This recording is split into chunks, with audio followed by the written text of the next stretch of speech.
You're listening to an Airwave Media Podcast. Ben Franklin's World is a production of Colonial Williamsburg Innovation Studios.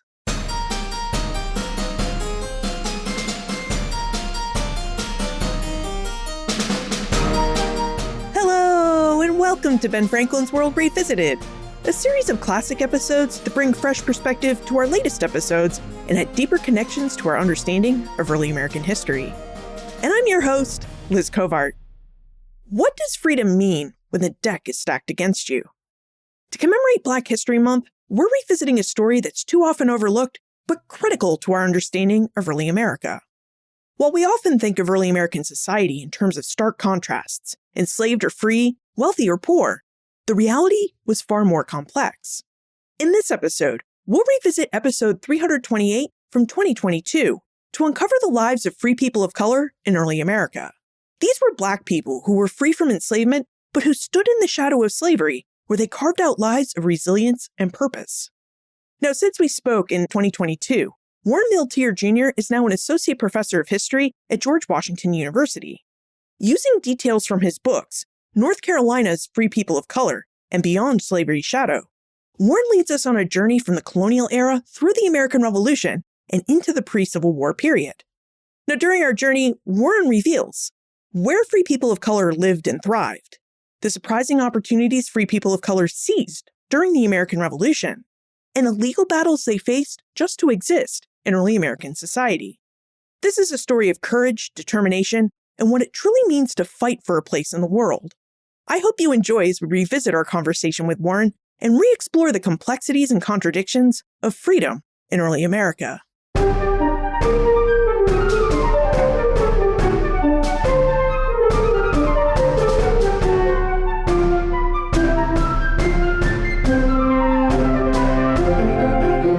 Our guest is an assistant professor of history at the University of North Carolina at Greensboro. His research expertise is in the early American South, free people of color, race, slavery, and Native America. He's the author of numerous articles and 2 books, North Carolina's Free People of Color, 1715 to 1885, and Beyond Slavery's Shadow, Free People of Color in the South. Welcome to Ben Franklin's World, Warren Milteer Jr. Thank you for having me. So, Warren, I wonder if we could begin with a little myth busting. It seems that many Americans assume that before the Civil War, in that antebellum period, free people of color lived in northern free states, while all enslaved people in the United States lived in southern slave states. Could you help us better understand the reality of where free people of color actually lived in early America and what freedom meant in different parts of the young United States? Yeah, so free people of color were located in both the North and the South from the colonial period all the way through the Civil War. We don't really know exactly how many free people of color were in the colonies during that period, but by the time we get to the Civil War era, the majority of free people of color are living in the South and not in the North, which, like you said, I don't think a lot of people are aware of. And they're spread across the region. As far as the South goes, there are large populations of free people of color in places like Maryland and Virginia, North Carolina. But then you also have significant populations of free people of color in Pennsylvania, New York, later Ohio as well. Now, before we really dig into the lives and experiences of free people of color, most of whom lived in the South, I wonder if we could talk about the term free people of color, because this is a term you use in both of your books, North Carolina's Free People of Color and Beyond Slavery's Shadow. And I wonder if you could define that term for us and tell us who early Americans thought of as a free person of color. Well, I think one thing I try to emphasize in both books is the diversity of free people of color. I think that many people don't know what free people of color means, but also there are people who have seen the term or are somewhat familiar with the term, but don't recognize how different many of the people were who fell under this category of free people of color. And part of that is ancestral diversity. I mean, there is a wide range of ancestries people who end up being categorized as free people of color, I discussed the fact that this term could include both people of African descent as well as people of Native American descent. And so you have some people who may be one or the other. Many people have both ancestries. And then on top of that, there are a few free people of color who also seem to have had some connection to Asia, specifically South Asian areas that we would probably think of as India today. And so I think that diversity, recognizing that diversity is very important because it tells us a lot about the story of people of African descent and how it's more complicated than just the story of enslavement, but also it says something about Native American history and the fact that the lives of Native American people in the South and also in the United States more broadly went in a variety of different directions. All people who were of Native American ancestry ultimately were not categorized as Indians, which is something that a lot of people don't think about. And then also going on with that diversity is, again, the importance of economic diversity amongst free people of color and how that determined their lives. But that's something that I really want people to take away from my work, is to recognize that free people of color had diverse lives, different lives that often were controlled by how wealthy they were or how poor they were. And it impacted their lives in that time and potentially impacts the lives of their descendants in the present. You've told us that free people of color really encompasses a broad range of peoples with different ancestries. And I wonder why you think it is that we've mostly come to understand free people of color as meaning free Black people instead of this great diversity that you just told us about. Probably some of that just comes from assumptions that we make based on how terms such as colored were used in the 20th century. I think that most people strongly associate the term colored in the 20th century with people of African descent. And so we haven't gone back and looked at the way that the term colored was used or people of color was used in that earlier time period. But it's quite obvious from the sources that this term had a much broader meaning than the way that we assume it. And to some extent, it makes sense because we see how the term people of color is used in the 21st century. And in many cases, it is a term that encompasses people of a variety of different backgrounds, which is clearly connected to how it was used originally in an earlier period. Okay, so you mentioned at the outset that by the Civil War, most free people of color actually live in the South and not in northern cities. Because, when we think of free people of color, I think many of us immediately picture places like New York City and Philadelphia, where free people of color really formed significant communities.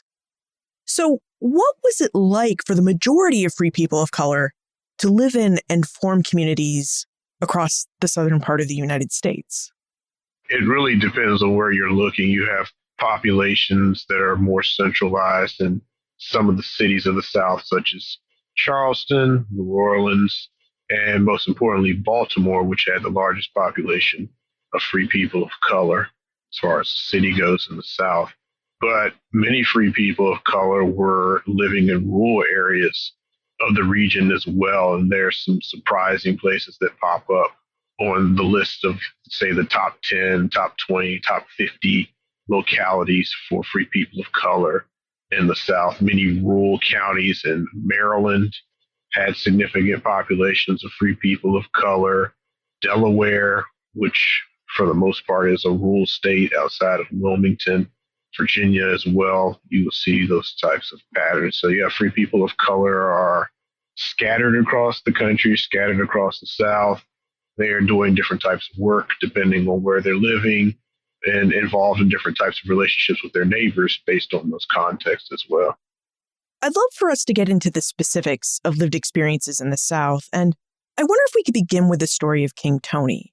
Now, in Beyond Slavery's Shadow, one of your two books, Warren, you shared the story of King Tony, who was a free person of color who happened to live in Virginia during the 17th century. Would you tell us about King Tony and about his life as a free person of color living in colonial Virginia? Yeah, so King Tony, as you said, was living in Virginia in the late 17th century, specifically in Northampton County, Virginia, which is on Virginia's eastern shore. And that particular area has received significant attention from historians, for one, because the records are relatively good, and two, because you do have this early population of free people of color in that community. And so King Tony is one of several free people of color in Northampton County. He's a landowner. He wrote a will, so that's how we know about him and his family connections. He left property to his family upon his death. So that's basically what we know is we know this larger context that he's living in with other free people of color, and also that he was a property owning person at a time when we wouldn't necessarily imagine to find people of color owning land and being able to pass it down to their families for generations to come.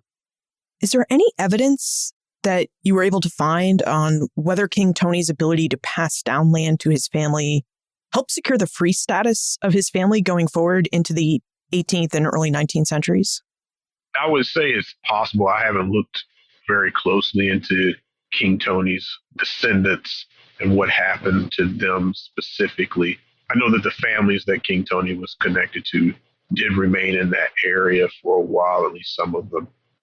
Some historians argue that it was really in the 17th century, the late 17th century, when conceptions of race-based slavery and ideas about how race is what could determine your status in North American society really developed. And I wonder, what was King Tony's life like during this 17th century period where we do start to see a separation and distinction between white people and people of color? I think King Tony was living at a time where, like I think your question somewhat suggests, that the laws that are separating free people of color from white people have not been fully developed. Now, there's definitely a conception of slavery, and there are many people of African descent already enslaved in the community where King Tony lived. The majority of them would have been enslaved. But at the same time, there is some flexibility, some respect to the fact that King Tony is a free person and that being a free person means something distinct from being an enslaved person. And so I think he would have been able to benefit from that distinction. And on top of that, I mean, King Tony is a man. And so there are certain rules that would have applied to women, especially poor women, that didn't apply to King Tony. And so that put him in a position where he's not necessarily at the top of the social hierarchy, but he's not at the bottom either. He's not where many people might suspect he would be. Now, moving forward from the late 17th century, I'd like for us to visit the mid to late 18th century and talk about the American Revolution. The Revolution was this period that actually created a lot of opportunities for enslaved people to gain their freedom. They achieved their freedom by self-emancipating or running away to British lines. They could achieve their freedom by serving in the British or Revolutionary armies, or they might have gained their freedom in areas of the United States that abolished and started to gradually emancipate enslaved people beginning as early as the 1780s. What we don't often hear about, though, are the opportunities that would have existed for free people of color during the Revolution. So, Warren, could you tell us how the Revolution would have impacted opportunities and life for free people of color? Yeah, so free people of color are connected to both sides of the conflict around the revolution. You have some free people of color in the South who end up serving in local militias on the side of the United States. There are a few free people of color who seem to have gone off with the British, especially those who are in the servant class who don't necessarily see opportunity in the revolution. If, their masters will be free and will have more opportunities, but that doesn't necessarily guarantee anything for them. And that's, I think you could see that free people of color are split. I even find evidence of some free people of color who are drafted into the militias of the United States and run away. So there are a lot of different opinions about what revolution means amongst free people of color from the little bit that we know as far as what they say and what evidence they leave about the revolution and their thoughts. So it sounds like a lot of the choices that would have been available to free people of color were really the choices that any free American was trying to make during this time of the revolution. Like, do they believe in the ideology of the revolutionary or the loyalists? Or maybe what they even want from the post-revolution period? Yeah, and I mean, largely we don't know what they thought. There are a couple of examples where people will sign loyalty oaths to the United States and things of that nature. But for the average person, we really don't know what the average free person of color thought about the revolution. Many free people of color are not well to do. They're not literate, so they're not leaving us documents to tell us what they think. And because they are people of lower station as far as the social hierarchy is concerned, that puts them in a different position than, say, the characters that we often think about when we think of the American Revolution.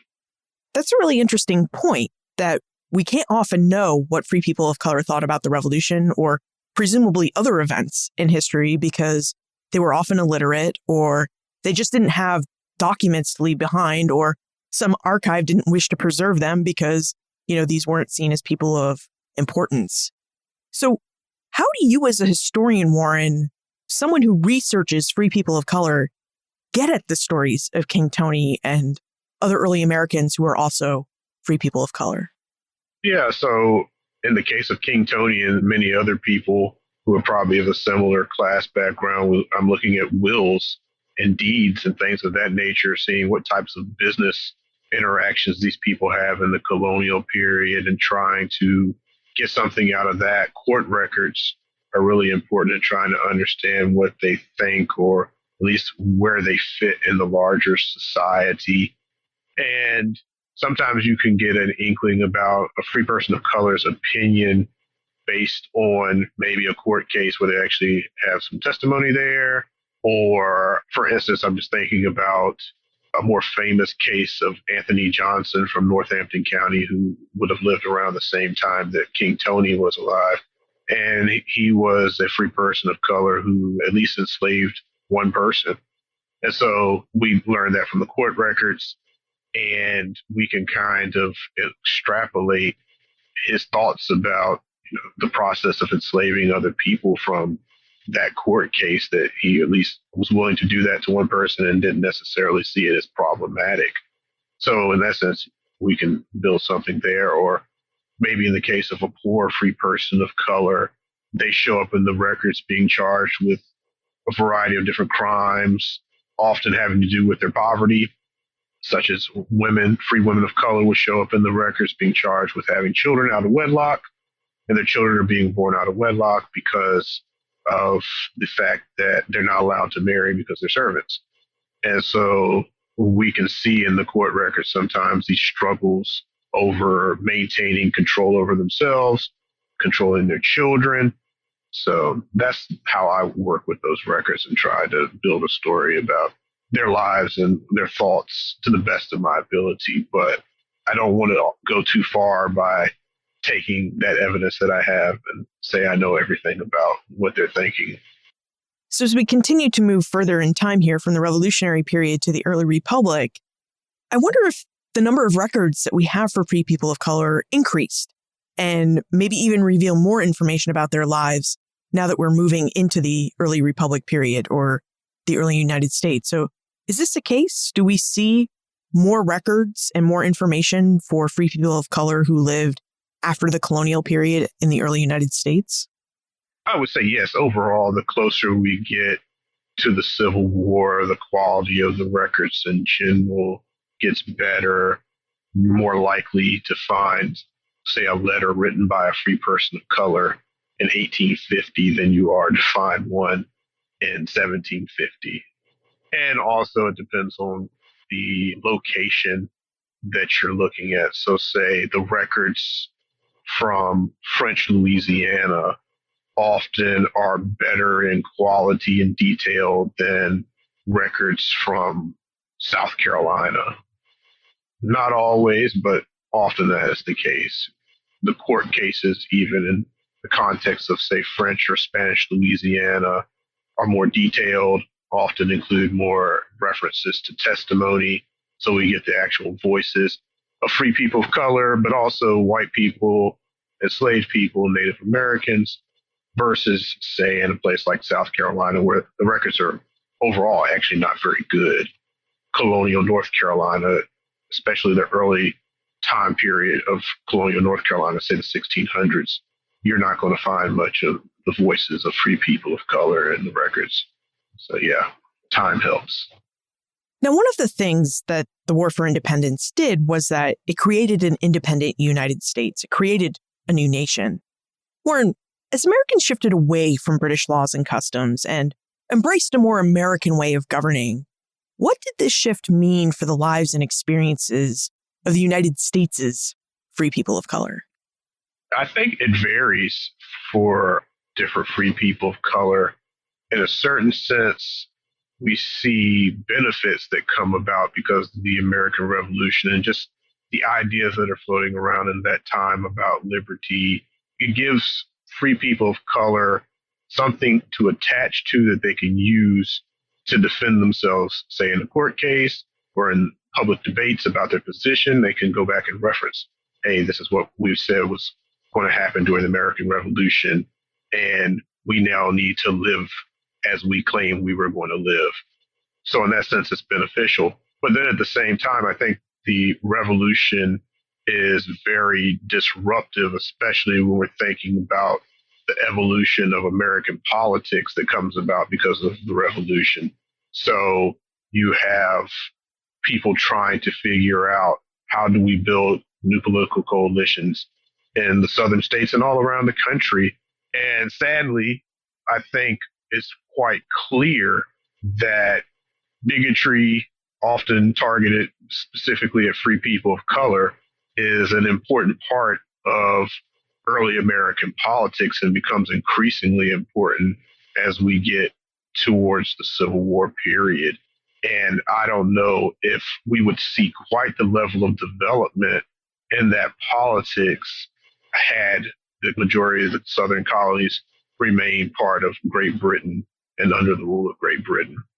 I think politics and coalition forming in the new United States was really clearly about trying to figure out how the new nation was going to govern itself and how individual states were going to govern themselves.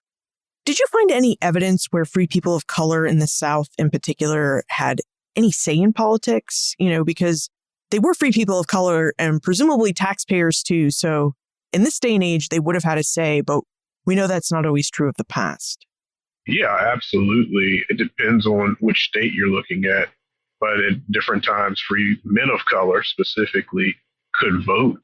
So in places like North Carolina, Maryland for a time, free people of color, free men of color could vote and were active in politics as far as being voters, participating in all the functions that go along with voting in a community. They're serving in militias, which people see as very much connected to politics as well. Some of them actually had rank in the militias as far as they're not just privates in the militia. So they would have had power over white people as well as other people of color. So yeah, definitely free people of color have a voice. Some of them, especially individuals more familiar probably to your audience, such as Benjamin Banneker, was quite outspoken about politics, especially the connection between politics and race in the late 1700s. So yeah. When we talk about slavery, free people of color, and relations between white people and people of color between the periods of the Revolution and the Civil War, we often separate these conversations into two groups, Northern experiences and Southern experiences. But what you just described, that free people of color, particularly men, free men of color could vote in Southern states like Maryland and North Carolina, that may sound to many of us like more of a Northern experience than a Southern experience. And we should note here that not all Northern states did allow free people of color to vote. So Warren, could you tell us more about the regional variations and variations between the states as to the laws and treatment of free people of color? Basically, what we see, especially if we're thinking about the South, is that different forms of discrimination pop up over time, whether it's disfranchising free men of color and taking away their right to vote, or laws requiring the registration of free people of color. They show up in most southern states at some point, but the process in which they show up is very gradual. So if I had to pick a state that seems to be a leader in discrimination, I would have to point to Virginia. Virginia seems to be the place, as far as when we're thinking about laws being created to discriminate against free people of color. Virginia seems to be the place that is creating some of the earliest legislation around discrimination.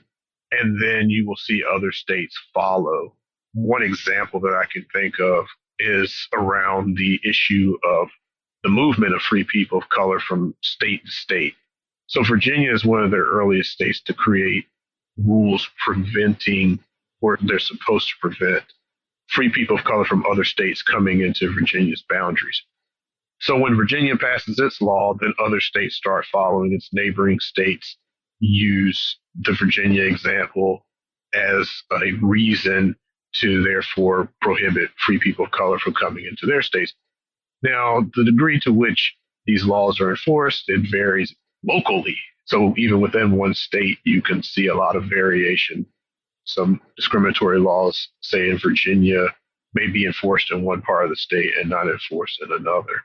But yeah, there's this variation based on different states, but also time. So maybe going back to the issue of disfranchisement, free people of color have been disfranchised in Virginia since the colonial period, whereas in North Carolina, which is next door, free men of color lose the right to vote in 1835. So the idea of disfranchisement in North Carolina wasn't new in 1835, and people had actually tried to do it before, but politically they weren't successful until 1835.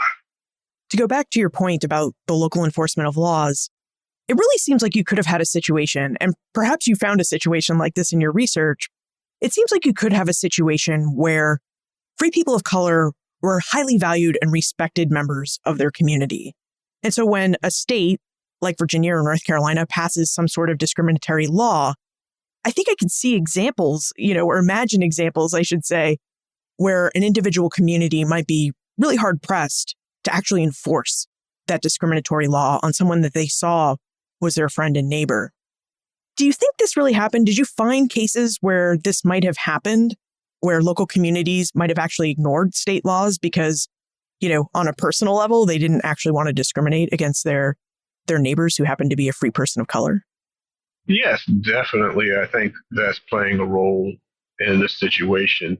And I think you could even add a class element to that question or that way of thinking about the situation of free people of color, because I would say it's less likely for a well-to-do free person of color to face criminal punishment from a locality than, say, a poor free person of color. And some laws are actually designed so that that would be the outcome. So there are penalties that can be assessed against free people of color for a variety of different crimes. And often what happens, especially as we get closer to the Civil War period, is that certain fines will be attached to a crime with the intent of trying to make a poor free person of color be hired out. That's what they would call it. So basically you would temporarily lose your freedom. You would be hired out at auction for a certain amount of years to pay off your debt. And so what the courts would do is they would assess really high fines that the people couldn't pay. And then they would end up being hired out. Whereas if you're a well-to-do free person of color, they're not likely to do that to you anyways. But even if they did, you have the money to pay it off. $50, oh, I can pay that. Whereas for a poor person in that time period, $50 is a lot of money. So we see that kind of stuff. But then there's also another element of this local variation in the ways that discriminatory laws are used by local officials. And that has to do with the larger economy and the desire to maybe get around the law by local officials. And I think that happens, especially when we're thinking about immigration and the movement of people. I think there's some entities that want to ignore the rules because they find it financially beneficial to allow free people of color who may be coming in from another state to come and do work because they can pay them less. That's how they're looking at it. Just like what we see with our immigration rules today and how they work. And some people are willing to look the other way and not pay attention because it's financially beneficial to somebody else.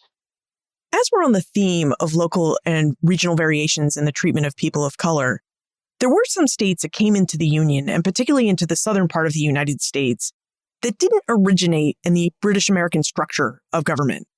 So you mentioned New Orleans and Louisiana a bit earlier, and that's such a great example because Louisiana had Spanish and French origins and therefore had different laws with regards to manumission, race, and slavery. So what kinds of variations did states like Louisiana, Florida, Alabama, or Mississippi have when it came to the treatment and laws for people of color, given that these states all came out of French and Spanish colonial traditions of thinking about race and servitude? So I think, like you said, the manumission rules in the Spanish Empire in particular, which would have affected Florida and Louisiana and parts of some of those other states as well. The variation in those rules created opportunity for larger populations of free people of color to spring up in those areas compared to, say, areas of the Deep South that would have been part of the British Empire immediately before the Revolution. The manumission rules are where you see the major difference, but once those areas become incorporated into the United States, the laws tend to harden pretty quickly as far as attempts to control the lives of free people of color. There's a little bit of flexibility in Louisiana to some extent because there's a large population of free people of color in New Orleans. Some of them are pretty well-to-do, and so I think because of that, they're able to shield themselves to some extent. But where there's smaller populations of free people of color, I think it becomes more difficult to protect themselves and to create an open environment for free people of color. And I think about Florida when I'm thinking about that. Florida was part of the Spanish Empire, so was Louisiana. But by the time you're getting into the mid 1800s, Florida's not that great of a place for free people of color, especially Florida. If you're thinking about the larger state of Florida, there are little pockets of free people of color sprinkled in places like Pensacola and St. Augustine. But outside of that, the populations of free people of color are very small or non-existent, and they don't have much to work with when it comes to protecting themselves. And actually, there's a important migration of people who leave Florida and go off to places like Mexico and the Caribbean at different times. So what was it like to be a free person of color living in the South in the early United States? It sounds like from our conversation, we would have had different laws that we would have had to contend with and follow, that some of these laws would have restricted our movements and dictated our public behavior. So if we're a free person of color living and working on, say, a farm, because you said most free people of color lived in rural areas of the South, if we're living and working on this southern farm, what would our lives have been like? Again, I emphasize this throughout my book. I think that when we're trying to describe the experiences of free people of color, we have to look at the larger context for each of these individuals because it says a lot about how they would experience life, whether it's in an urban area or in a more rural area.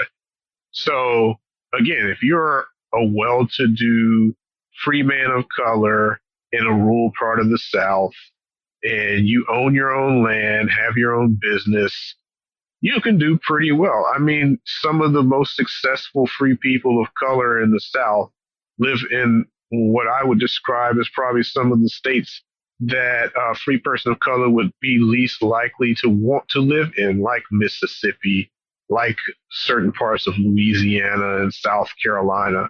that's where the well-to-do free people of color are, because they are engaged in using slave labor, like many of their neighbors, to make a living, and they're able to do very well in many cases because they are more focused on making money than they are on worrying about forms of discrimination that may surround them. And sometimes they can even get around that because they have money and people listen to them. They have power that's connected to that. Whereas if you are a poor, free woman of color in that same community, you're potentially suffering all the time. You don't have the same political connections. You don't have the same financial resources as those individuals. And so you don't have the same power in that community over your own life and also the lives of other people. I mean, there's some free men of color who are well to do who rent land to white people, and they use that as a way to create power for themselves in their communities. And a poor free woman of color would not be able to do that. And she also may face other problems related to the laws that, again, control the bodies and the children of poor women. The apprenticeship laws that developed in the colonial period are still in existence in many parts of the South well into the 19th century. And that affects the rights of poor free women of color, but also creates potential long-term damage for their families, because this poverty ends up being inherited. Just like the wealth is inherited, the poverty goes from generation to generation too. Given that we are talking about the South, which has the highest population of enslaved people in the United States and also the highest population of free people of color in the United States, I imagine in this situation that there may have been free people of color who wanted to actually form a relationship with an enslaved person. Perhaps they wanted to marry them or have children with them. How did free people of color navigate this situation where they might have been free, but their love was actually enslaved?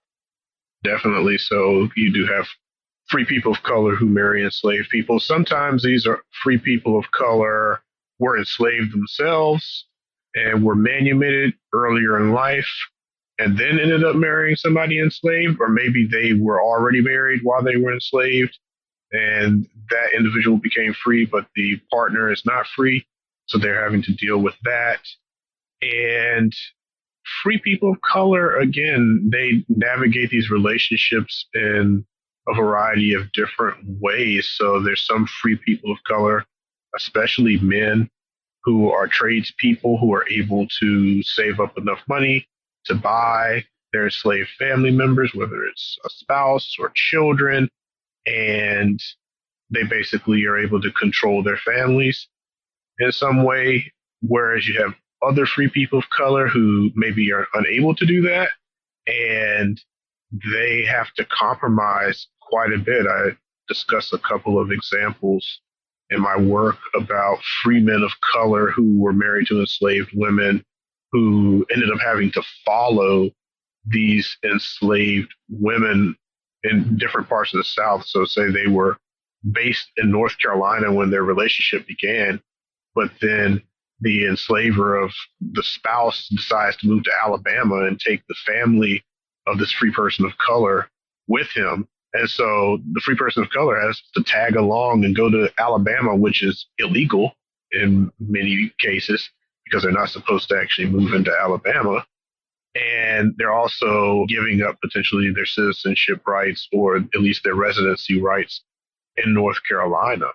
And so it creates a lot of trouble for some free people of color, especially those that are poor. Yeah, and I have to imagine that when you're involved in this type of relationship where one person's free and another is enslaved, that you may even question whether you want to have children, because in the United States, slavery followed the line of the mother. So if you're a free man of color and you have children with your enslaved partner, then your children would have been enslaved. Yeah, I think it was a problem for some people. And I think what you will see is that these men who are in these types of relationships, if they do have the money, the first thing they try to do is buy their children as they're being born. And the problem becomes that, sometimes you end up with too many children. You just can't keep up with freeing your kids, or you end up in a situation where your spouse is being enslaved, somebody who's not going to cooperate with you and engage with you. And so I think the maybe larger impact of this is that we actually see a lot of free people of color who will have nothing to do with enslaved people in this type of situation. They will not marry them. They won't associate with them, because ultimately, if you do, there are all these negative, potentially long-term impacts that come along with being engaged in a relationship with an enslaved person.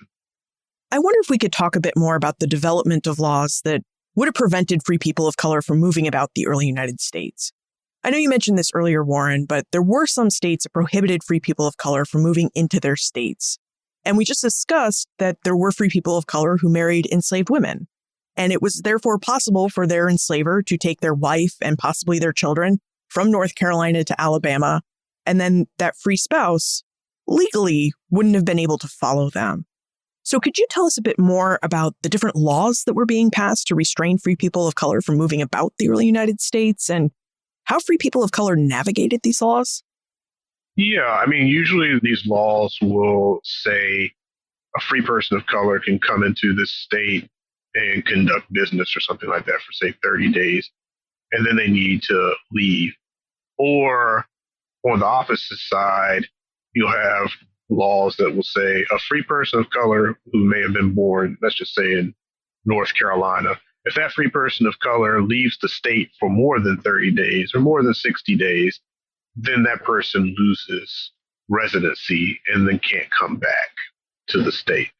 These are the kinds of laws that pop up in different parts of the South. And the exact language and time periods change over time.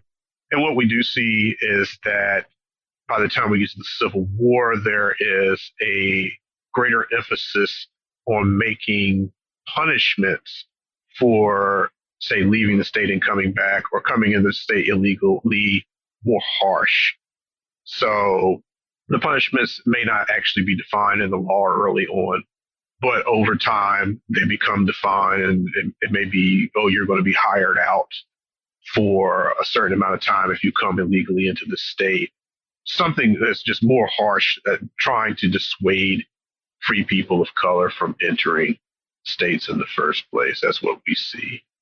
Thinking now about the antebellum period, which is that period right before the Civil War, do we still see local communities protecting their well-to-do free people of color or their free men of color by turning a blind eye to some of these really restrictive laws?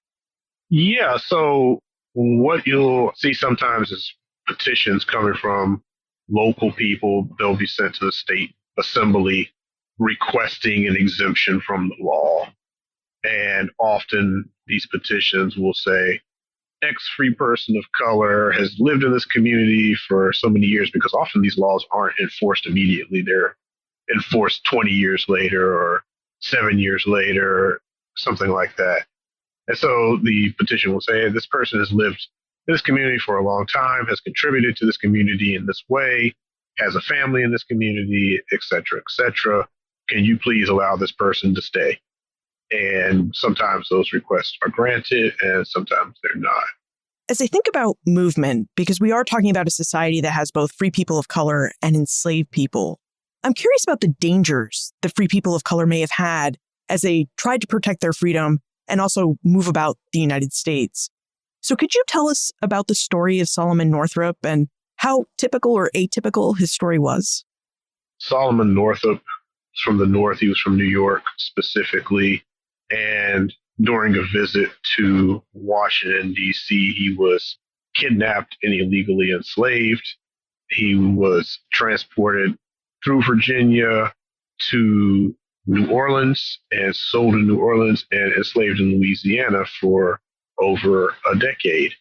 And eventually he is able to recover his freedom because he's able to get a letter out to people in New York, letting them know that he had been kidnapped and was still alive.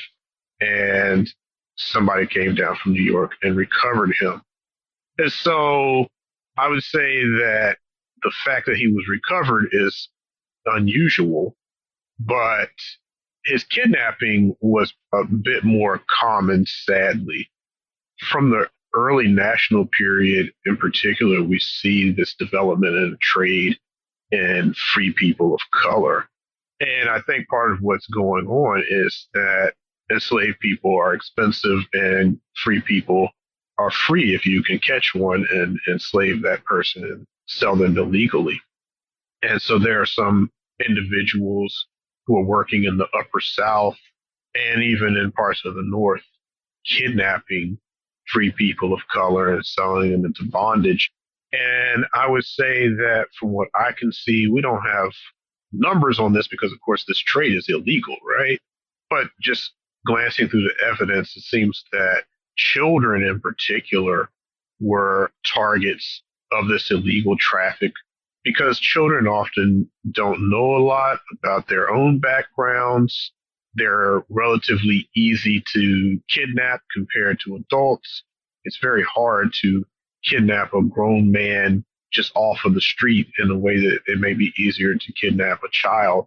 And in the case of Solomon Northup, he actually was drugged in order to kidnap him. So it was a very elaborate plan that took place to kidnap Solomon Northup versus some stories of children are simply cases where a person may offer a job, a piece of candy, something of that nature that doesn't require as much elaborate planning to take these children away. So, yeah, it's definitely a problem throughout the region. I know looking through governor's papers in different states, I've seen cases that reached governors from maybe one southern state to another claiming that a resident free person of color had been kidnapped and sent to, say, Texas or Louisiana, and the governor of maybe an upper South state is asking for the recovery of this free person of color. So we know that it's going on. There are newspaper ads that relay these stories as well. So it's a problem. And I think in certain ways, Northup's story is common because he did spend quite a long period of time in Louisiana.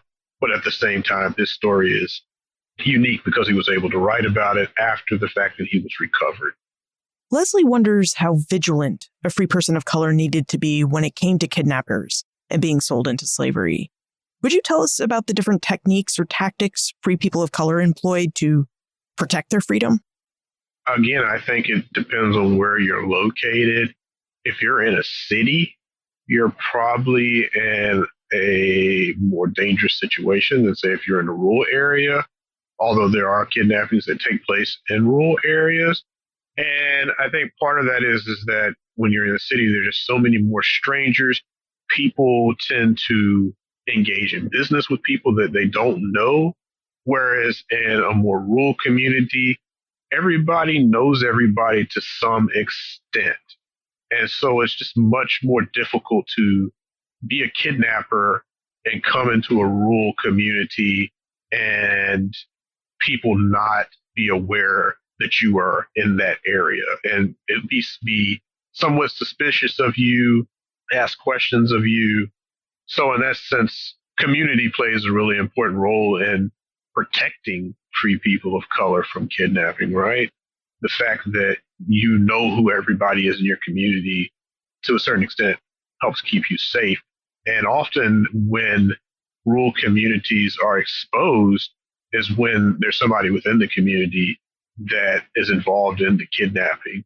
So I mentioned an example or two where there are individuals from the community who are kidnapping other people, and then they take that individual outside of the community and try to traffic them. And so that's how those free people of color end up in trouble potentially.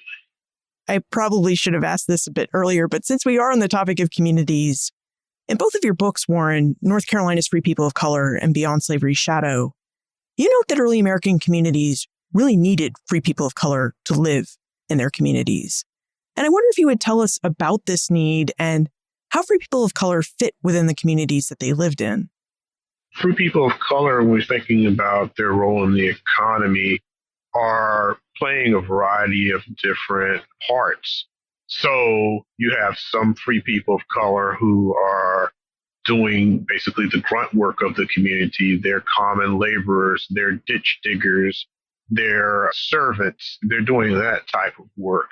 And then you have other free people of color who have been trained in a certain skill or a certain trade, and they're able to have an impact in their community in that way. So, say in the colonial period, we're talking about the local blacksmith, or we're talking about the barrel makers, the wheelwrights, people of that nature who might be free people of color.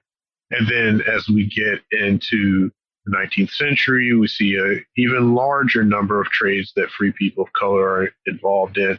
And free people of color are even involved in things like money lending. So there are people who are debtors to free people of color and depend on them for access to cash and things of that nature. So, yeah, free people of color are important to their communities in every different level. And one example that I can think of from my book that might be helpful in explaining the importance of free people of color comes from Virginia. And there's a case where a free man of color is a gunsmith. And apparently he's the only gunsmith in the area for two different counties. And Virginia passes a law basically limiting the access of free people of color to guns. But the gunsmith is a free person of color in this community, and the people are like, we need this guy to stay around, and we need him to keep working on our guns. And apparently, even after Virginia limits the rights of free people of color to hold weapons, he's still in business, because what are the people going to do? They need their guns to hunt, to protect their houses, all of those kind of things. And so they're, again, willing to look the other way because this guy is so essential to their day-to-day lives. That's another great example of states passing laws and locals deciding, no, I don't think we're going to enforce that law, or we're going to enforce it in a very different way. Exactly. Now, when we think of free people of color living in urban communities, we tend to think of the institutions they established. Schools, churches, mutual aid societies, or welfare organizations. You know, those organizations where free people of color in the community would have pulled all their resources together so that they could help members of their community when they hit a rough patch. Did you find this to be the case in rural areas of the South, Warren? Did free people of color who lived in rural areas of the South have similar opportunities to create institutions that would have helped improve and better their lives in their local communities? Yeah, absolutely. We see schools in certain rural parts of the South for free people of color. Often free people of color have to create their own schools because they're excluded from public schools when they do exist. And in many parts of the South, there are no public schools. And so free people of color have to find ways to educate their children on their own. So either create schools or they hire tutors for their kids if they have the financial resources to do so. And there are also churches created by free people of color in some rural parts of the South, especially parts of the Upper South, places like Maryland. You'll find these rural churches. Some areas of Virginia, North Carolina, there are rural churches created by free people of color for their exclusive use.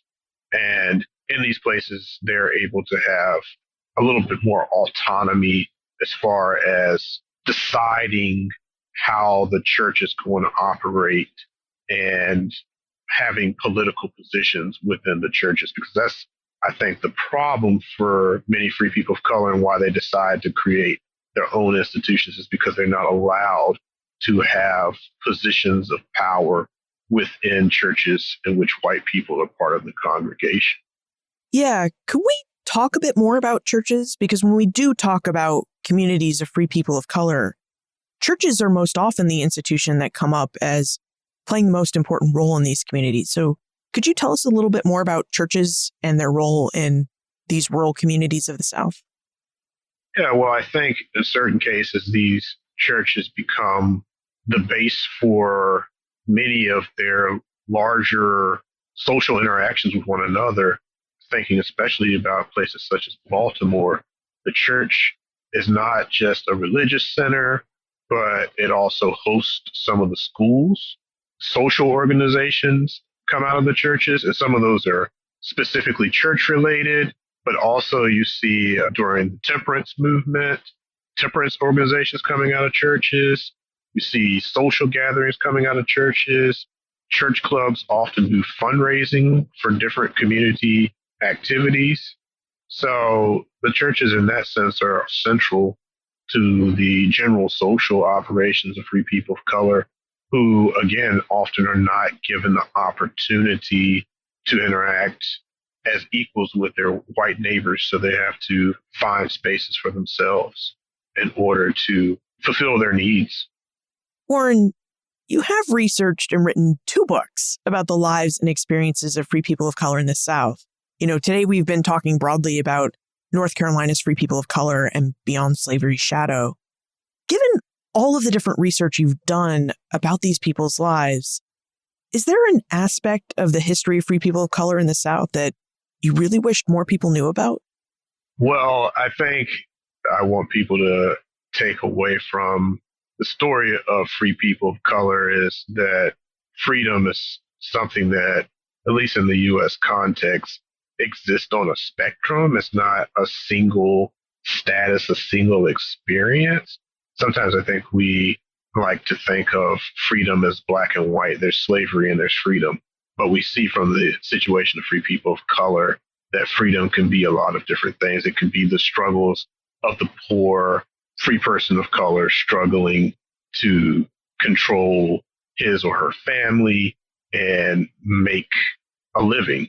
And it also can be the story of the successful free man of color who's a voter in North Carolina and an enslaver as well. All of those experiences fit under freedom, just like our current situation. We have people who are described as free in this country who experience freedom in very different ways. Well, let's move into the time warp. This is a fun segment of the show where we ask you a hypothetical history question about what might have happened if something had occurred differently or if someone had acted differently. Now, in his books, Warren notes that in 1791, armed slaves overthrew the French colonial government of Saint-Domingue and established the new independent country of Haiti. In his research, Warren found that white Americans responded to the Haitian Revolution by placing legal restrictions on free people of color at home in the United States. Warren, in your opinion, what might have happened if the Haitian Revolution had failed? How might life have been different for the free people of color who lived in the early United States? Well, I think the most obvious difference would be the situation of free people of color in Louisiana. Large percentage of the free people of color in Louisiana came there as a result of the revolution. So it's very possible many of them would not have come. Many of them also came bringing their wealth, including the people they enslaved. So I think it would have totally restructured the economic impact of free people of color in New Orleans and probably in Louisiana as a whole. And I can imagine that that would have led to maybe a faster denigration of their rights in Louisiana than what happened in reality, because they wouldn't have had the social connections necessarily to uphold their status in the way that they were able to, at least at the local level. So I think that's where we see the greater impact. In the rest of the South, I don't know. I mean, there are free people of color who left that region and came to Virginia and South Carolina and Georgia and places like that as well. But they were much smaller in number. And ultimately, I don't think that it would have had a significant impact. But again, who really knows? Because as far as the way that I focus on the revolution in the context of the more broader South, the revolution is being used by politicians as a way to restrict the movement of free people of color. And I think at the end of the day, those restrictions would have appeared, whether it appeared in the 1790s or later in the 19th century. I think they would have come about and been strengthened, because what I try to explain is that politicians often come up with ways to discriminate against free people of color, but they need the right opportunity to implement those restrictions. And so the revolution ultimately becomes a opportunity for them to implement ideas that they probably had before the revolution took place. So what's next for you, Warren? Have you started a new research project yet? Or are you still thinking about working on free people of color in the South? I'm still working on that. I'm thinking that I'll probably continue looking at the lives of free people of color. There's, I think, a lot to uncover, especially making some of these connections between the experiences of free people of color in the South and those in the North, getting a better understanding of the development of discrimination against free people of color in both regions and how those forms of discrimination may be connected or not connected. So I think that I will probably go into some of that in the future, but I'm still thinking. And how can we get in touch with you if we have more questions? Well, you can find me on Twitter at WE Milteer. I also have a website, warrenmilteer.com, and you can find more about me and my work there. Warren Milteer Jr., thank you for joining us and for providing us with an overview of the experiences of free people of color in the early United States and in the early American South. Thank you so much for having me. Freedom is not a black and white concept. It's not a black and white concept today, and it certainly wasn't a straightforward, evenly applied, or inclusive concept in early America. But by taking the time to explore different experiences with freedom throughout the history of the United States, we can better understand how our modern-day ideas about freedom and who should be allowed to enjoy the right to speak, act, move, and participate in our democratic process, how those ideas developed. This is why it was great for us to speak with Warren. Warren's research on free people of color between the British colonial period of North American history and the United States' Civil War offers us a window through which we can see the different ways in which freedom exists as a spectrum. Now, where early Americans fell on the spectrum of freedom really depended on many factors. As Warren mentioned, a person's race, gender, wealth, trade skills, and whether they own land and enslave people all played a big role in determining someone's freedom and their place within their community. Take the example Warren shared with us of the Virginia gunsmith. The gunsmith was a free man of color, and his knowledge and skill as a maker and fixer of firearms was seen as so valuable that when the state of Virginia passed a law to prohibit people of color from owning, bearing, or handling firearms, the gunsmith's community said, "No way, we're not going to follow and enforce this law. Our gunsmith is just too important and too respected by our community to enforce that restriction." And this flexibility in the application of laws is something that came up again and again throughout our conversation with Warren. If a community really respected a free person of color as a member of their community, then that community often shied away from enforcing laws that tended to discriminate and limit the freedoms of those valued free people of color. Now, while variation and flexibility certainly existed in local law enforcement, we shouldn't forget that bigotry and discrimination lived everywhere in the early United States. No one ever had as many rights as elite white men. But being able to see that there was flexibility in the application of laws and freedom really allows us to see and better understand the complexity and varied experiences that all sorts of Americans had with freedom.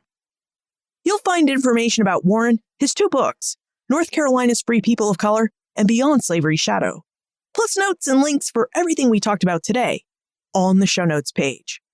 BenFranklin'sWorld.com/328. Production assistance for this podcast comes from Morgan McCullough.